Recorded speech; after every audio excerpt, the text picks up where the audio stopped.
Hey, Read Through the Word. Today is January 17th, and today's lesson is called Detestable. So there's been a lot going on in our dysfunctional family, hasn't there? And so here we are in Egypt. And there's some things that I want to see if we've paid attention to that we see. Then I want to tell you about some bad stuff I found in research that people who do not know how to do correct hermeneutics.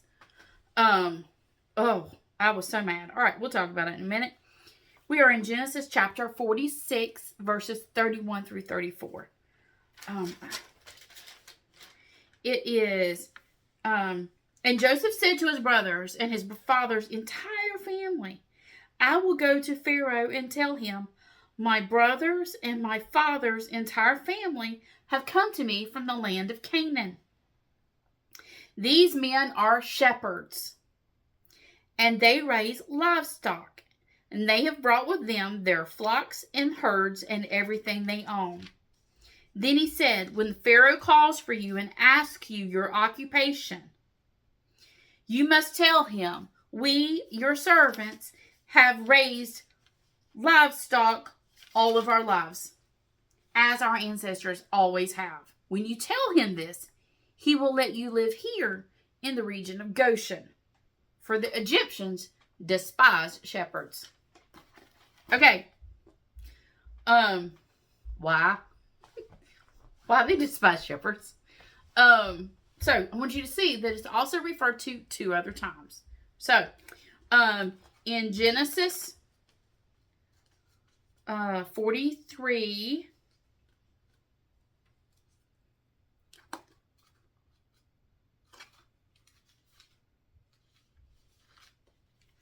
um, 32, it says this, so they served him by himself.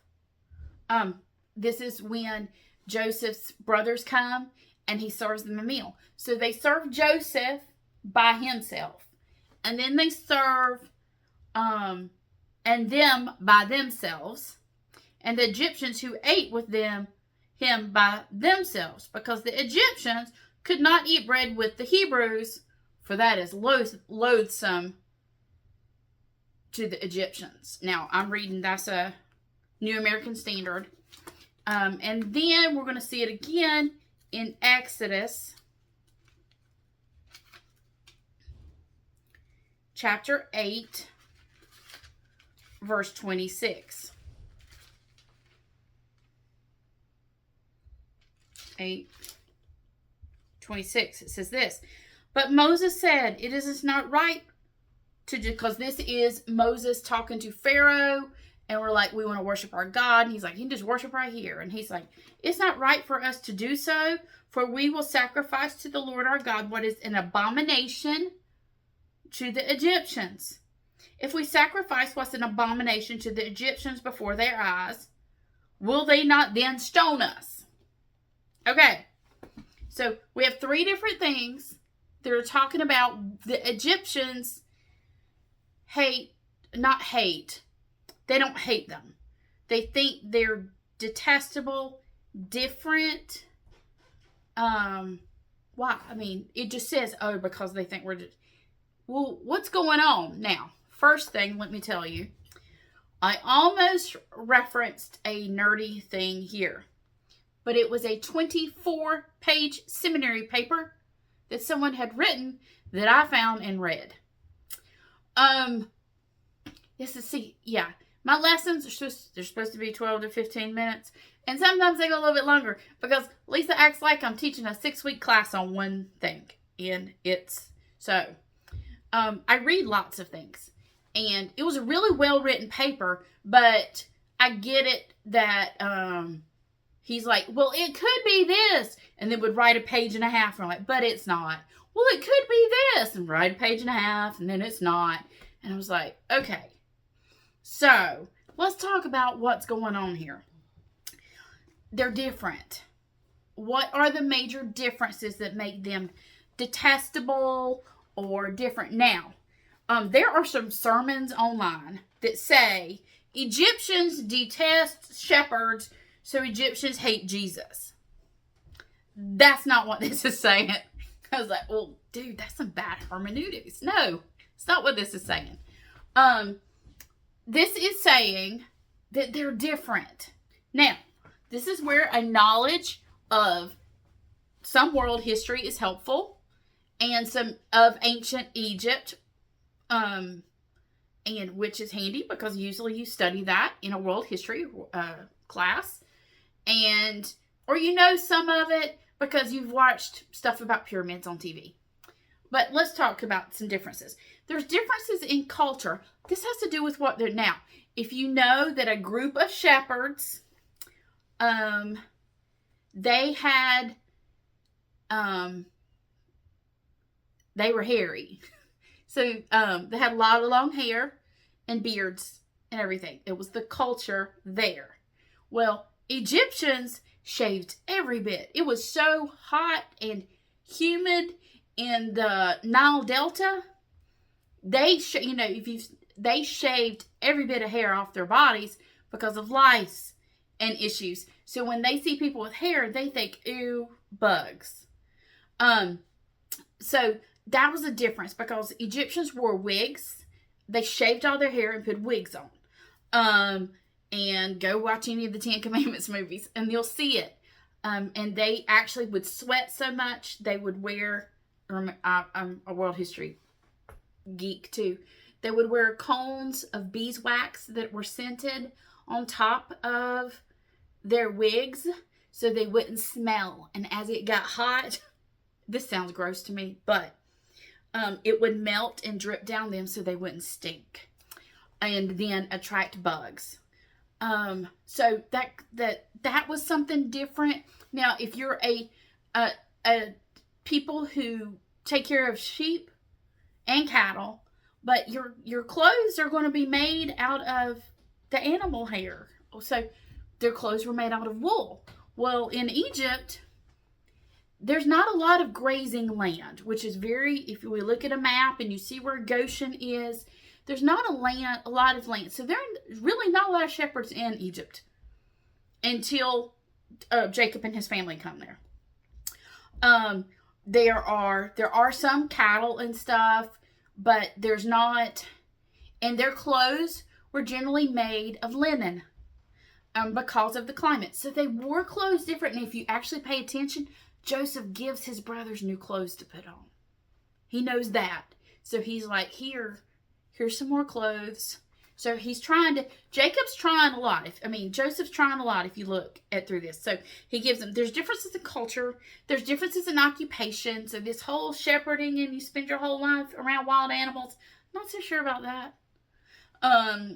And so that was different. The way they ate was different. The Egyptian diet was mostly vegetables. They ate fish, and they would eat some meat, but not as much goat and sheep as the Israelites did. So that's another thing going on here, and it makes them different. And differences in worship. That's what is going to come up because they're like, ooh, you're eating our gods. Because if you know anything about the Egyptian gods, they're usually like half human, half animal. And when you look at their gods, one of their major gods looks like a cow from this point up. And like, that's why he's like, we can't sacrifice here. Because if your people watch us sacrifice all these bulls, they're going to have a fit and they're going to stone us. So we can't do that. So you've got a lot of things going on here. And it's not just like they went, it's a lot of, and I could go major super nerdy on it because the Pharaoh is known as the king of the shepherds. This whole idea of the Hyksos dynasty and all of that. So that's why that's why Joseph tells them, tell him you're shepherds and we're your servants. So he's wanting them to say, hey, we're shepherds. You're the king of our shepherds. Be our king. Help take care of us. And the Pharaoh's like, okay.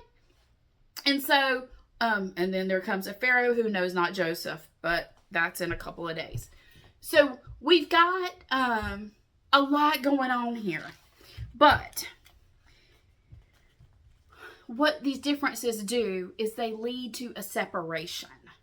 Now when they get down there, they don't know Joseph because Joseph is full on Egyptian. He dressed like an Egyptian. He married an Egyptian. His kids have Egyptian names. He's in the Egyptian government. Everything, I mean, he would have looked the whole, like, makeup, everything we know. That's why they don't know him. One of the reasons, and you change a lot from the age of 17 to 37. But there's a lot of this cultural type of thing and differences. But Joseph knows more than anybody. Like, he realizes more from the beginning. The whole dreams, and then when we get to, we'll talk about it some more tomorrow, the end of the story, and that he realizes a lot. He's very wise, which is why he has his job. God's given him wisdom. And he knows my family's dysfunctional. If they're allowed to just absorb into the Egyptian culture, they're going to become full-on Egyptian. And God has a plan for us. You know, he knows that. Excuse me. He's like, that's why God did all of this, is to save our family, because there's a plan. And he knows, so he's like, tell them that. So then he knows your shepherd is going to keep you off to the side.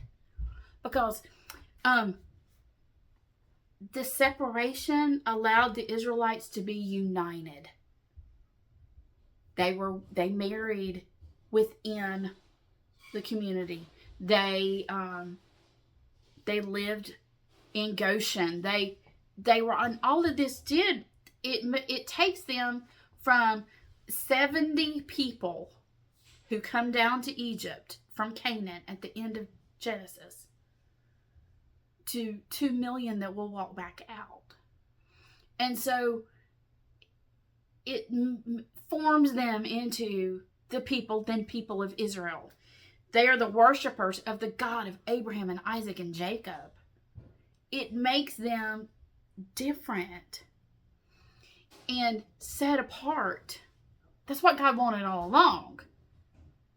And then God's going to use circumstances to bind them together even closer over the next 400 years. And God commands them, do not think the Egyptians are detestable. So, Deuteronomy 23:8. He says, remember what they've done for you. Deuteronomy 23, verse 7. You shall not detest an Edomite, for he is your brother, and you shall not detest an Egyptian, because you were an alien. You were a stranger in his land, and they took care of you. So, I just wanted you to see that even when things don't make sense, they could have oh, that's not fair. Why can't we live there, and why can't we do that? God had a plan keeping them separate and different. God has a plan to keep his people set apart. That word's called holy. Different from the culture around them. Even if the other people think they're detestable. We'll see you next time on Read Through the Word.